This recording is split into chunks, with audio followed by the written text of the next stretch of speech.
মাননীয় মন্ত্রী শেখ রবিউল আলম, সময় 8 মিনিট।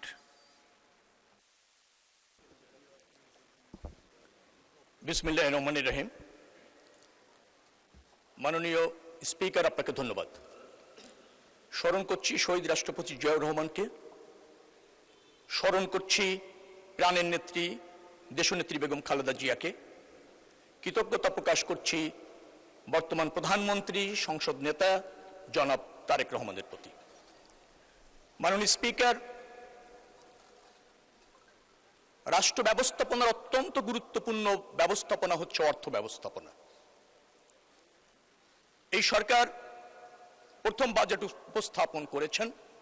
বাজেট হচ্ছে রাষ্ট্র কর্তৃক আহরিত অর্থের সর্বোত্তম ব্যবহারের সম্ভাব্য চিত্র, যেটা এই সংসদে উত্থাপিত হয়েছে। আমরা এই বাজেটকে স্বাগত জানাই এবং এই বাজেট বাস্তবায়ন করবার জন্য জনগণ কর্তৃক এই সরকার ম্যান্ডেট প্রাপ্ত। অর্থমন্ত্রীকে ধন্যবাদ জানাচ্ছি। চমৎকারভাবে তিনি অর্থ ব্যয়ের অনুপাতের বিন্যাস ঘটিয়েছেন।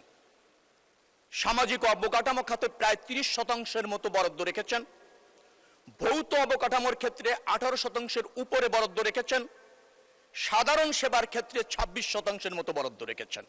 অর্থাৎ অর্থের বরাদ্দের অনুপাতটা তিনি চমৎকারভাবে সাজিয়েছেন। সামাজিক অবকাঠামো দ্বারা আমাদের 18 কোটি যে মানুষ, তাদেরকে আমরা করতে সক্ষম হব। তাদের মানব সম্পদ উন্নয়নের, অর্থাৎ সেই জায়গাটা হলো আমাদের একমাত্র আপনার সম্ভাবনাময় খাত। 18 কোটি মানুষকে দক্ষ যোগ্য হিসাবে তৈরি করা। সেক্ষেত্রে তিনি যে বরাদ্দ রেখেছেন, যথেষ্ট বরাদ্দ রেখেছেন, সময় উপযোগী বরাদ্দ রেখেছেন, 30% মতো বরাদ্দ। এই দক্ষ মানুষ সম্পদ যখন রাষ্ট্রের হয়ে কাজ করবে, তার মেধা যোগ্যতার শতভাগ প্রদর্শনের জন্য তাকে অবকাঠামো সুবিধা দিতে হবে। সেই অবকাঠামো খাতেও 18% উপরে বরাদ্দ রেখেছেন মাননীয় অর্থমন্ত্রী। ধন্যবাদ মাননীয় অর্থমন্ত্রী। অনগ্রসর জাতিকে রাষ্ট্রের পক্ষ থেকে তাদের সামাজিক সুরক্ষা দেওয়ার জন্য, সাধারণ নিরাপত্তা নিশ্চিত করবার জন্য 26% কাছাকাছি বরাদ্দ রেখেছেন, যা আমাদের অর্থনৈতিক সংকট থেকে উত্তরণের ক্ষেত্রে সহায়ক ভূমিকা পালন করবে। এই অর্থ বরাদ্দের যে অনুপাত, সেটি বাস্তবতা বিবেচনা করে আমাদের সম্ভাব্য খাতকে রাষ্ট্রীয় প্রয়োজনে ব্যবহার করার মানসে মাননীয় অর্থমন্ত্রী যে ডিস্ট্রিবিউশন করেছেন, তার জন্য আমি মাননীয় অর্থমন্ত্রীকে ধন্যবাদ জানাচ্ছি।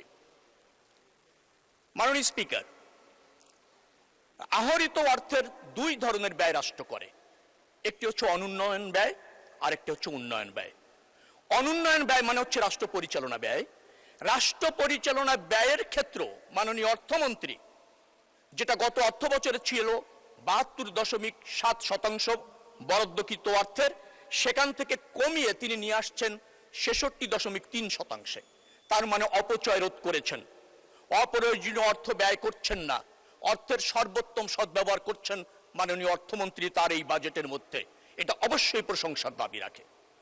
অ্যাট দ্য সেম টাইম তিনি উন্নয়ন ব্যয় বাড়িয়েছেন।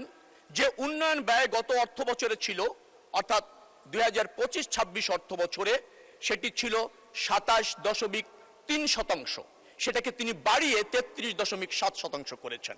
অর্থাৎ উন্নয়ন প্রয়োজন, দীর্ঘদিনে বিধ্বস্ত বাংলাদেশ, অবকাঠামো উন্নয়ন, এডিপির বরাদ্দ 3 লাখ কোটি টাকার উপরে, এডিপি ছাড়াও আরো 16,000 কোটি টাকা উন্নয়ন ব্যয় রেখেছেন। সবকিছু মিলিয়ে বাংলাদেশের মানুষের উন্নয়নকে অগ্রাধিকার দেওয়া হয়েছে এই বাজেটে। এই জন্য মাননীয় অর্থমন্ত্রীকে আবার ধন্যবাদ। অনুন্নয়ন ব্যয়ের মধ্যে যেটা ফ্যাসিস্ট সরকার এই জাতির জন্য কলঙ্ক হিসাবে চাপিয়ে দিয়ে গিয়েছিল, অর্থাৎ প্রচুর ঋণ, সেই ঋণের সুদ দেওয়ার জন্য 13.6% অর্থ দিতে হয়েছে বর্তমান সরকারকে, যেটা অনাকাঙ্ক্ষিত ছিল। সেটি যদি না দেওয়া লাগতো, অনুন্নয়ন ব্যয় আরো সাশ্রয়ী হওয়া যেত। কিন্তু আমাদের অর্থনীতির বাস্তবতায় এই সীমিত অর্থ থেকেও সেটা যোগান মাননীয় অর্থমন্ত্রী দিয়েছেন, এবং সেখানে 11% উপর ভর্তুকিও তিনি বরাদ্দ রেখেছেন, যা প্রশংসার দাবি রাখে। বাজেট নিয়ে আমি খুব সমালোচনা শুনিনি সংসদে, কিছু শঙ্কা শুনেছি। এই বাজেট নিয়ে কেউ নেতিবাচক কিছু বলেননি, কিছু আশঙ্কা প্রকাশ করেছেন। কোথায় করেছেন? সেটি হচ্ছে রাজস্ব আয়ে ঘাটতি হতে পারে।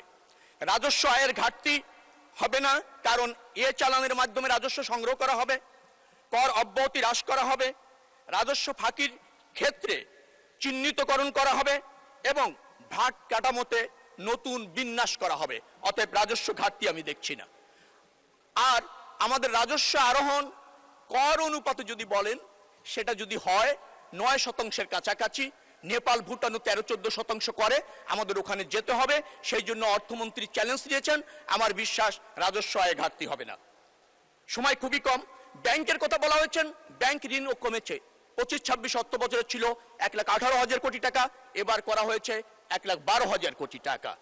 আমার মনে হচ্ছে যেভাবে কর্মসংস্থান সৃষ্টি হবে এবং আমাদের আপনার মূল্যস্ফীতি হ্রাস পাবে, তাতে জনগণের সঞ্চয় বাড়বে, অত ব্যাংকের অর্থের ঘাটতি কিন্তু হবে না।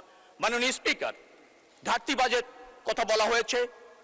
কর যদি আহরিত হয়, রাজস্ব ঠিকমতো যদি আহরিত হয়, ব্যাংক থেকে যদি লোনটা যেটা নির্ধারণ করা হয়েছে পাওয়া যাবে, ঘাটতি বাজেট হওয়ার কোনো সুযোগ থাকছে না। মাননীয় স্পিকার, ঘাটতি বাজেটে কথা বলা হয়, মার্কিন যুক্তরাষ্ট্র আপনি যান, সর্বশেষ বাজেটে 5.5 জিডিপির ঘাটতি বাজেট। পৃথিবীর সবচেয়ে বড় অর্থনীতির দেশ। আপনি চীনে যান, সেখানেও 4% জিডিপি ঘাটতি বাজেট। অতএব এই ঘাটতি বাজেট আমাদের এই দুরবস্থার মধ্যে আমরা সক্ষম হব এটা মিট আপ করতে এবং অ্যাচিভ করতে। মাননীয় স্পিকার, আমরাই জানি একমাত্র কিভাবে বাজেট বাস্তবায়ন করতে হয়। কারণ আপনি যদি 1974-75 বাজেট যান, বাকশালী সরকারের সময় ছিল মাত্র 1056 কোটি টাকা। জিয়াউর রহমান 78-79-তে মাত্র 2 অর্থ বছরের ব্যবধানে সেটাকে 2700 কোটি টাকা করেছিল, প্রায় 2.5 গুণের উপর বৃদ্ধি করেছিল।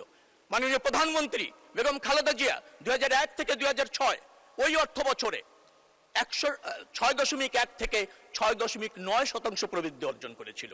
অর্থাৎ 6.9% প্রবৃদ্ধি বিএনপি করতে জানে। এবার আমাদের প্রবৃদ্ধির লক্ষ্যমাত্রা মাত্র 6.5%, অথবা আমরা এটা করতে জানি। যারা শঙ্কা প্রকাশ করছেন তাদের জন্য বলতে চাই, মাননীয় স্পিকার, প্রথম বিরোধী দল হয়েছেন, আমার বিশ্বাস অনেক জায়গায় সমালোচনা করতে ভুল করেছেন।